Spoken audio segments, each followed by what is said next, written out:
वक ने ऊपर देखा और पाया कि ज़ॉम्बी उसे घूर रहा था। अगले ही पल वो ज़ॉम्बी छत से सीधे झपटा जैसे उधार मांगने आए रिश्तेदार। सौभाग्य से सुह्युक ने वक्त रहते चकमा दिया और किंगशान ने झट से पाइप पकड़ लिया, लेकिन ऊपर नीचे ज़ॉम्बी ही ज़ॉम्बी थे, एकदम जैसे सरकारी फॉर्म भरने की लाइन हो। अब दोनों बीच में लटक रहे थे, न ऊपर जा सकते थे न नीचे। तभी सुह्युक ने नीचे वाले ज़ॉम्बी को ऐसी लात मारी कि वो जमीन पर लुढ़का और दोनों किसी तरह स्टूडियो तक पहुंच गए। थोड़ा चैन आया तो सबने टीवी चालू किया, लेकिन टीवी में न्यूज की जगह बाहर से हिलता पाइप दिखने लगा और जिंदगी फिर से ब्रेकिंग न्यूज बन गई। किंगशान ने खिड़की से देखा, एक ज़ॉम्बी रस्सियों पर चढ़ रहा था जैसे इंजीनियरिंग की लास्ट डेट पे प्रोजेक्ट सबमिट करने वाला स्टूडेंट। उसने पोछा उठाया, सोचा धक्का दूं, लेकिन ज़ॉम्बी ऐसा था जैसे 50 प्रोटीन शेक पी के आया हो। तभी जिंगशो मदद को आया, मगर उसे ज़ॉम्बी ने लगभग काट ही लिया। गुस्से में उसने कंप्यूटर उठा लिया और दे मारा। सभी ने मिलकर उस ज़ॉम्बी को गिरा ही दिया, लेकिन जिंदगी ने फिर मोड़ लिया। जिंगशो की नाक से खून बहने लगा। सब सन्न, सब चुप। लीना,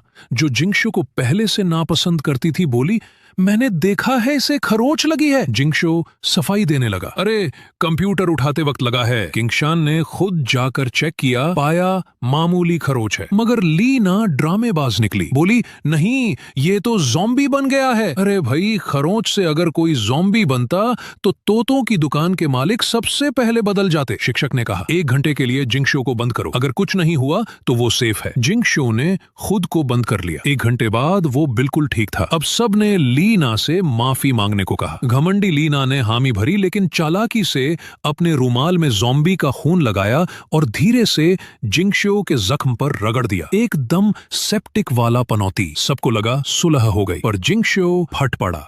तुम मुझे माफी मांगने आई हो या मौत देने? लीना बोली, तू ही तो ड्रामा कर रहा था। और फिर जिंगशियो की नाक से फिर खून बहने लगा। अब की बार सब समझ गए, कुछ तो गड़बड़ है। जिंगशियो खुद भी समझ चुका था कि अब ज़ॉम्बी वायरस अंदर काम कर रहा है। किंगशान का दिल टूट गया। भाई को ऐसे जाते देख उसका भरोसा भी कांप गया। लीना अब खुलकर चिल्ला रही थी, निकालो इसे बाहर, फेंको नीचे। जिंगशियो ने किसी को नुकसान न हो इसलिए खुद ही स्टूडियो छोड़ने का फैसला किया। बोला, अब और नहीं खेलना मुझे। लेकिन जैसे ही दरवाजे तक पहुंचा, कुछ सहपाठी हंस पड़े। इस हंसी ने जिंगशियो के अंदर के अंधेरे को खोल दिया। उसका चेहरा कठोर हो गया और अगले ही पल जिंगशियो पूरी तरह ज़ॉम्बी में बदल गया। उसने अपनी सबसे अच्छी दोस्त पर हमला कर दिया। किंगशान खिड़की पर कूदा और बचपन का गुप्त सिग्नल फेंका, वो इशारा जिसे उन्होंने सिर्फ आखिरी वक्त के लिए संभाल कर रखा था।